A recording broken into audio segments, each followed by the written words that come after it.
Menjelang Sabtu ini, semua calon dan parti yang bertanding terus giat memperhebatkan mesej dalam usaha meraih sokongan.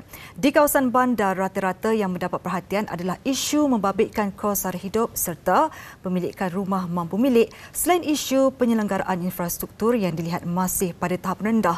Parlimen Lembah Pantai di Ibu Negara antara lokasi tumpuan keluarga yang berpendapatan sederhana dan dilihat masih banyak isu setempat yang memerlukan perhatian segera wakil rakyat yang dilantik. Kita terus sahaja ke bangsa bersama Amirul Hakim Lokman. Silakan.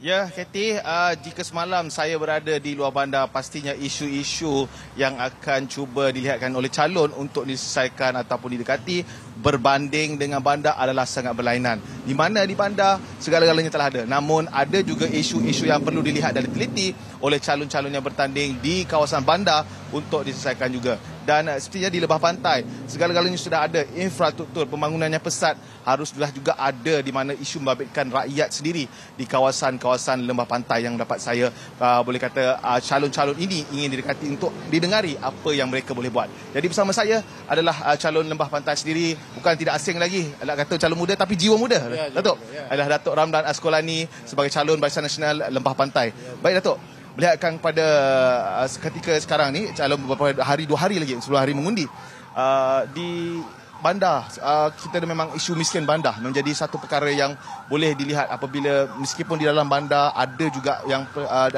masalah isu yang perlu Datuk teliti dalam sini. Jadi macam mana mungkin perancangan Datuk untuk menolong keluarga miskin bandar ataupun B40 di bandar?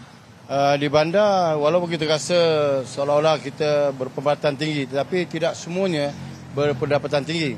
Jadi pada saya, cost of living itu terlalu tinggi di bandar. Saya telah mengambil iktibar untuk membantu B40 ini dari segi kebajikan, dari segi pendidikan dan juga dari segi pelajaran anak-anak mereka. Dan pada saya inilah satu inisiatif yang akan saya usahakan untuk membantu mereka. Datuk, lepas pula berkenaan dengan di bandar ni, segala-galanya dah ada. Infrastruktur, kemudahan asas dan sebagainya, jalan ada. Jadi apa mungkin menjadi nilai tambah yang Datuk boleh tawarkan kepada pengundi supaya memberi sokongan kepada Datuk? Untuk anak muda, saya juga adalah bekas pemain bola sepak.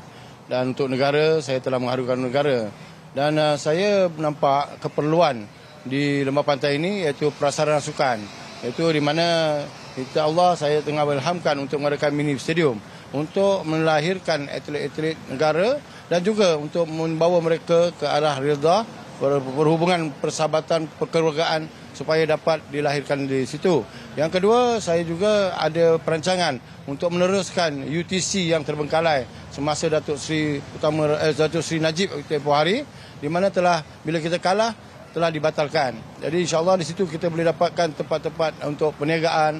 Anak muda pun boleh buat kita majukan kat situ dan mereka boleh berniaga di situ. Di samping itu juga congested parking terlalu mendesak, terlalu jam dan mereka pun tak tahu nak pakai mana. Insya-Allah itu salah satu inisiatif saya adalah untuk mendirikan itu parking bertingkat, kawasan khas untuk bertingkat. Macam ni, okey, mungkin berbaki 2 hari sebelum hari mengundi ni, apa mungkin saranan Datuk pada pengundi? Saya berharap kepada pengundi-pengundi di Lembah Pantai, setelah kita 3 penggal diteraju oleh Pakatan Harapan. Jadi pada saya, berilah peluang kepada barisan kerana semasa pemerintahan ataupun di bawah Barisan Nasional, Datuk Kamal Hussein hari itu, kepada Tan Sri Syarizat, 3 penggal, saya tengok banyak pembangunan-pembangunan itu dibuat oleh Barisan Nasional. Jadi pada saya peluang telah diberi dan pada saya janganlah tersalah pangkal, tersalah pilih dan kita mohon semoga undilah Barisan Nasional P12 nombor 4. Terima kasih Datuk, terima kasih bersama dengan Berjaya 30. Itulah calon Barisan Nasional bagi Lembah Pantai, Datuk Ramdan Askolani. Terima kasih Datuk. Itu dia, boleh kongsikan kepada anda kembali bersama KT di Semita. Silakan.